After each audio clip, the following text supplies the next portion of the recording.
ఇక recruitment of junior assistant అనేసి మనకు నోటిఫికేషన్ అయితే రావడం జరిగింది. సో ఎన్నెన్ని స్టేట్స్‌లో ఎంత వేకెన్సీ ఉందని కూడా ఇక్కడైతే క్లియర్‌గా మనకు మెన్షన్ చేశారు. సో మీరైతే ఇది చూసుకోండి. సో లేట్ చేయకుండా మనం వీడియో లోపలికి పోయినట్లయితే for junior assistant vacancy state అనేది మనకు ఆల్రెడీ ఇక్కడైతే మెన్షన్ చేశారు. ఇంకా మనం మెయిన్ టాపిక్ లోపలికి పోయినట్లయితే దీనికి సంబంధించి ఇంపార్టెంట్ డేట్స్ అనేది మనకి ఇచ్చారు. So starting online registration and payment of fees వచ్చేసి 25th 7th అంటే ఆల్రెడీ స్టార్ట్ అయితే అయిపోయిందనమాట. సో దీనికి సంబంధించి ఆన్లైన్ రిజిస్ట్రేషన్ మరియు పేమెంట్ ఆఫ్ ఫీజు రెండు కూడా చూసుకున్నట్లయితే August 14th అంతా ఎండ్ అయితే అయిపోతుంది. ఇక దీనికి సంబంధించి కాల్ లెటర్ ఫర్ ఆన్లైన్ ఎగ్జామినేషన్కి సంబంధించి 7 to 14 డేస్ అంటే 1 వీక్ నుండి 14 డేస్ మధ్యలో ఎప్పుడైనా కూడా మీకు రావడం జరుగుతుంది. ఆన్లైన్ ఎగ్జామినేషన్ అనేది మనకు సెప్టెంబర్ 2024లో అయితే ఉంటుందన్నమాట. ఇక దీనితో పాటు మనకు ఈ రెమ్యూనరేషన్ టేబుల్ అనేది ఒకసారి అయితే గమనించినట్లయితే ఇక్కడ చూడండి బేసిక్ పే అనేది మనకు స్టార్టింగ్లో గ్రేడ్ 1 కింద 20,000 అయితే ఉంటుందన్నమాట. సో దాని తర్వాత హెచ్ఆర్ఏకి సంబంధించి మంత్లీ మీకు 4,400 రూపీస్ అనేది పే చేయడం అనేది జరుగుతుందన్నమాట. ఇంకా అదర్ బెనిఫిట్స్ కింద 8,400 అయితే వస్తుంది. ఇంకా పిఎఫ్ ఈ కాంట్రిబ్యూషన్ అనేది ఉంటుంది కదా ప్రావిడెంట్ ఫండ్. సో దీనికి సంబంధించి 2,400 ఇది అంటే బేసిక్గా ప్రతి ఒక్క చోట జరుగుతుంది. ఇక టోటల్గా మంత్లీ శాలరీ అనేది మనకు ఇక 35,200 అయితే మనకు వస్తుందన్నమాట. సో యాన్యువల్గా చూసుకున్నట్లయితే 4,22,400 రూపీస్ అనేది మనకు రావడం అయితే జరుగుతుందన్నమాట.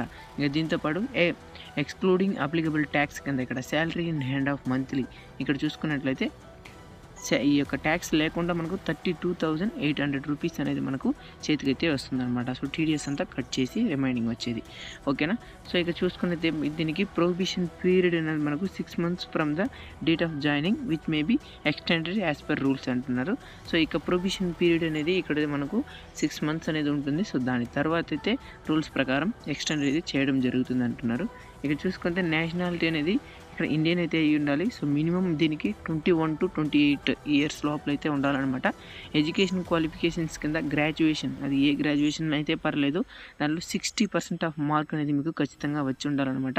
సో అది సంబంధించినటువంటి యూనివర్సిటీ ద్వారా ఇష్యూ చేయబడినటువంటి సర్టిఫికేట్ అయితే కలిగి ఉండాలి. ఇక కంప్యూటర్కి సంబంధించి చూసుకున్నట్లయితే operating and working knowledge in computer system is mandatory అంటున్నారు. సో అది ఏంటంటే certificate diploma degree in computer operation languages కావచ్చు. At the same time should have a study in computer information technology as one of the subject in higher school college or institute. So కంప్యూటర్కి సంబంధించి ఏదైనా ఒక subject ఉంటే చాలు, అది ఏ group అయినా ఏ graduation అయినా మీరు ఎలిజిబుల్లే. వర్కింగ్ ఎక్స్పీరియన్స్ అనేది ప్రిఫర్డ్ అంటున్నారు. సో మీకు ఆల్రెడీ వర్క్ ఎక్స్పీరియన్స్ ఉంటే ఇంకా కొంచెం ప్రిఫరెన్స్ ఎక్కువగా ఉంటుంది. కంప్యూటర్ స్కిల్స్ అనేది మస్ట్ అండ్ షుడ్. ఓకేనా. సో ఇది ఆల్రెడీ మనం ఇంత ముందుకు చెప్పినట్టు విధంగానే ఇక్కడైతే మనకు 21 years means not below. So ఇదంతా ఇచ్చారు మనకు ఏజ్. సో దాని గురించి మనం పక్కన పెట్టేద్దాం. ఇక సెలక్షన్ ప్రాసెస్ అనేది మనకు నేరుగా ఇక్కడైతే ఆన్లైన్ ఎగ్జామినేషన్ తర్వాత క్వాలిఫై అయిన క్యాండిడేట్స్ని ఇంటర్వ్యూకి అయితే పిలవడం జరుగుతుంది. మ్యాక్సిమం ఇంటర్వ్యూలో మ్యాక్సిమం మీరైతే పాస్ అయిపోతారు, ఏం ప్రాబ్లం లేదు. ఫస్ట్ మీరు ఆన్లైన్ ఎగ్జామినేషన్ పాస్ అయిపోతే చాలు. ఇక దీనికి సంబంధించి మనకు సబ్జెక్ట్ చూసుకున్నట్లయితే ఇంగ్లీష్ లాంగ్వేజ్కి సంబంధించి 40 క్వశ్చన్లు, లాజికల్ రీజనింగ్కి సంబంధించి 40 క్వశ్చన్లు, general awareness with special emphasis on housing finance ఇండస్ట్రీకి సంబంధించి స్పెషల్గా దానిపైన అయితే 40 క్వశ్చన్ వస్తుంది. ఇక న్యూమరికల్ ఎబిలిటీకి సంబంధించి 40 క్వశ్చన్స్ అండ్ కంప్యూటర్ స్కిల్కి సంబంధించి 40 క్వశ్చన్స్. సో మ్యాక్సిమం దీంట్లో మీరు దేంట్లో స్కోర్ చేయొచ్చు అంటే జనరల్ ఇంగ్లీష్లో ఈజీగా స్కోర్ చేయొచ్చు, రీజనింగ్లో ఈజీగా స్కోర్ చేయొచ్చు, ఇక కంప్యూటర్ స్కిల్లో కూడా ఈజీగానే స్కోర్ చేయొచ్చు. రిమైనింగ్ ఈ న్యూమరికల్ ఎబిలిటీ అండ్ ఈ యొక్క ఫినాన్స్ ఇండస్ట్రీకి సంబంధించి ప్రత్యేకంగా ఇచ్చారు కదా. సో దీనిపైన మీరైతే ఫోకస్ చేయండి. ఇక మొత్తం కూడా చూసుకున్నట్లయితే దీనికి 200 మార్క్స్కి అయితే ఉంటుంది. ఈచ్ క్వశ్చన్ 1 mark అనమాట. ఇక దీనికి సంబంధించి ఓన్లీ ఇంగ్లీష్ లాంగ్వేజ్ మాత్రమే ఉంటుంది. దీనికి 2 hours అనేది మనకు టైం అయితే ఇవ్వడం జరుగుతుంది. సో ఆ యొక్క 2 hoursలో మీరు కంప్లీట్ అనేది చేసుకోవచ్చు.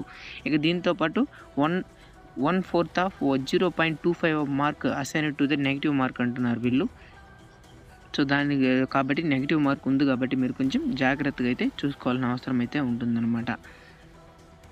ఇక మీకు చెప్పినట్టు విధంగా ఆన్లైన్ ఎగ్జామినేషన్ కంప్లీట్ అయిన తర్వాత మీకైతే ఇంటర్వ్యూ ఉంటుంది. సో ఆ ఇంటర్వ్యూలో కూడా మీరు పాస్ అయిపోయిన తర్వాత ఫైనల్ సెలక్షన్ అనేది జరిగి మిమ్మల్ని అయితే దాంట్లోకి తీసుకోవడం అయితే జరుగుతుందన్నమాట. మళ్ళీ మెడికల్ ఎగ్జామినేషన్స్ కూడా ఉంటుంది. ఓకేనా. సో ఇది ఈ జాబ్కి సంబంధించినటువంటి సింపుల్ విషయం. సో ఇక ఎలా దీనికి అప్లికేషన్ అనేది పెట్టాలనుకుంటే మామూలుగా మనం ఎస్ఎస్సిలో కానీ సో ఇలాంటి వాటికి ఎలా అయితే రిజిస్ట్రేషన్ అయ్యి సో మన అప్లికేషన్ ఎలా అయితే పెడతామో సో అదే విధంగా ఇక్కడైతే మనం పెట్టాల్సి ఉంటుంది. సో దానికి అన్నిటికీ ముందు ఇక్కడైతే చూసుకున్నట్లయితే మనకు జూనియర్ అసిస్టెంట్కి సంబంధించి అప్లికేషన్ ఫీజు కింద మనకు 800 రూపీస్ అనేది మీరు అప్లికేషన్ ఫీజెస్ అనేది పే చేయాల్సిన అవసరం అయితే ఉంటుంది, ఇంక్లూడింగ్ జిఎస్టీ అనమాట. సో కాబట్టి దీన్ని ఈ యొక్క డ్యూ డేట్కి ముందు మీరు అప్లికేషన్ అనేది ఫార్వర్డ్ చేయాల్సిన అవసరం అయితే ఉంటుంది కాబట్టి మీరు ఖచ్చితంగా చేయండి. ఇక దీంతోపాటు ఇదైతే ఆన్లైన్లోనే application, at the same time ఆన్లైన్లోనే పేమెంట్ ఆఫ్ ఫీజు కూడా మీకైతే ఉంటుంది. ఓకేనా. సో మీరు వన్స్ దీనికి అప్లికేషన్ పెట్టిన తర్వాత సో యాజ్ పర్ ఎస్ఎస్సి పరంగానే మీకు కూడా మెయిల్ అనేది కావచ్చు లేదంటే మెసేజ్ అనేది రావడం జరుగుతుంది. సో ఈ స్టేట్స్ పరంగా ఇక్కడ చూసుకున్నట్లయితే మనకు ఈ యొక్క స్టేట్స్లో ఉన్నటువంటి ఈ యొక్క ఎగ్జామినేషన్ సెంటర్స్ అనేది ఇక్కడైతే ఇచ్చారు. సో మనకు తిరుపతి కావచ్చు లేదంటే ఇక్కడ ఒడిశా, అస్సాం, సిక్కిం, త్రిపుర ఈ విధంగా చూసుకున్నట్లయితే మనకు డిఫరెంట్ స్టేట్స్లో మనకు ఈ యొక్క వ్యాకెన్సీస్కి ఈ యొక్క ఎగ్జామినేషన్ సెంటర్స్ అనేది అలాట్ చేయడం జరిగింది. సో మీకు ఏదైతే ప్రిఫర్డో సో అదైతే సెలెక్ట్ చేసుకునేసి రాయడం అయితే జరుగుతుంది. ఓకేనా. సో ఇక్కడ చూడండి పుదుచ్చేరి, తమిళనాడు, గోవా సో ఈ విధంగా మనకు కొన్ని ఇంటర్వ్యూ ప్లేసెస్ అనేది ఇచ్చారు. సో మీరైతే ప్రతి ఎగ్జామ్లో కూడా బాగా అటెండ్ అయ్యి రాయాలని కోరుతూ సో ఈ యొక్క నోటిఫికేషన్కి సంబంధించిన పూర్తి ఇన్ఫర్మేషన్ మీకు అందించాలని భావిస్తున్నా. సో వీలైతే ఒక లైక్ చేయండి. మళ్ళీ ఇంకొక వీడియోలో చూద్దాం. బై.